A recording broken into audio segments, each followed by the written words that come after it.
Hey guys, so this is my first video in English and I truly hope it's not only useful but also not a struggle to understand. The subject of this video is rather interesting, although it's not difficult to understand if you already know the basics of Warframe's damage system. And even though it's somewhat simple, I see a lot of people in doubt about it.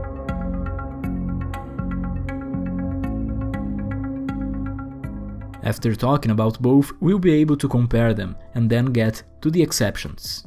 Adaptation is a mod that gives you 10% resistance to a damage type per hit, stacking up to 9 stacks, 90% resistance.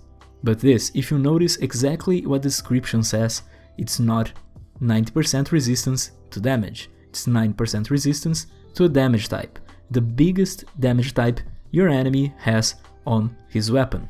So it's worth noting that Adaptation never gives you 90% reduction at max stacks, unless, now the exception to not giving 90% resistance to damage, you're dealing with one enemy that has only one damage type. The other situation, which also is an exception to the rule of not giving you 90% resistance to damage, is if you stack 90% resistance to every damage type every enemy on your mission has. As an example, if you're getting hit by an enemy that deals 10 impact, 10 puncture and 20 slash per hit, you get only slash reduction from Adaptation. In this example, if you survive the first 9 hits, of course, you get 90% reduction to slash, which translates to 18% less damage from slash being received each attack. But you still receive the full impact damage, 10, the full puncture damage, 10, and a fraction of the slash damage, 2. You'd only be reducing 45% damage, not 90%. In other words, Adaptation gets better by each different damage type you get, getting nearer and nearer 90% every time. The more enemies in the mission with different damage distribution values on their weapons that hit you, the tankier you get. And now we are going to talk about Armour. Easy interpretation: the more you have, the more you tank. Now let's go a bit deeper. The game can't let you hit 100% damage reduction with mods. Here I'm not talking about abilities, I'm talking about mods and attributes. Because of that, it's trivial that every damage reduction in the game needs to stack in a multiplicative way with each other, not additive.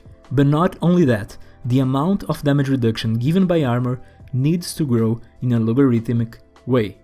This means that you, the Warframe, and every enemy in the game is unable to hit 100% damage reduction with Armour. The more armor you get, the less effective it translates to damage reduction. Now let's go to an extreme example. Extreme because it means you won't use this in practice, but it's good to illustrate the interaction. If you use all 3 Umbral mods on Valkyrie Prime with 700 base armor, you get to 2047 armor. If you use the same 3 mods on Sarin Prime with 300 armor, you get to 877 armor. But in the end, unfortunately, the 1347 increase on Valkyrie Prime is a 17 damage reduction increase, while the 577 increase on Sarin Prime is a 24 damage reduction increase on Sarin. The most important part of this almost 25 increase on damage reduction on Sarin is that this damage reduction is applied to any damage she receives. The only exception in the whole game would be slash procs. The last thing we need to take into consideration about Armour before we are able to compare Armour and Adaptation is that the Armour mods, any Armour mods, won't add additive values to your armor. It will be multiplicative.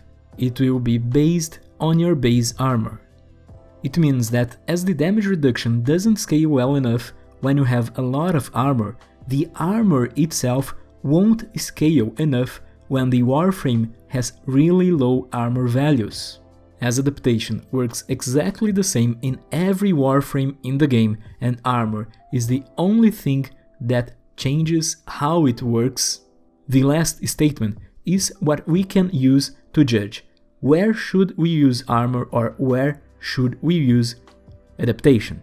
But before that, it's important to note that there are a lot of exceptions in the game. A lot of Warframes can just use both without any problem, and others have damage reduction abilities. In those Warframes, Adaptation tends to be better. This happens because Adaptation, when fully stacked, when going near and near 90% real reduction damage, it's much stronger than Armour, and those Warframes with damage reduction abilities stack the full Adaptation mod with any problem. The last exception would be Warframes like Valkyr or Limbo, where you may want to use a mod like Rolling Guard, not go for Armour nor Adaptation. For the rest of them, we need to make a cut, which is personal. In this list, for example, the more in the center you are, the more effective the Armour is, which means that Armour tends to be better than Adaptation. But I can easily say that I, personally, will prefer Armour in Warframes that have at least 150 base armor, going to up 300 base armor. In the lower ones that don't have any damage reduction abilities and therefore you won't use Adaptation, it's important to use the movement system. Your life depends on parkour. The top ones would be the ones I would prefer to use Adaptation. So that's it guys, I hope it was clarifying as always. I'll be available in the comment section and on Discord. This was a very difficult video to make, as it has been years and years since I don't speak English. I write in English very often, but speak, yeah, I guess like 4, 5 or 6 years. Also, I'd like to say that I don't intend to make videos in English. Maybe from time to time, like one video per month, but I need to stay in the Brazilian community. Thanks for your patience, and that's it. Mr. Splash, for voidfissurejen channel, signing off.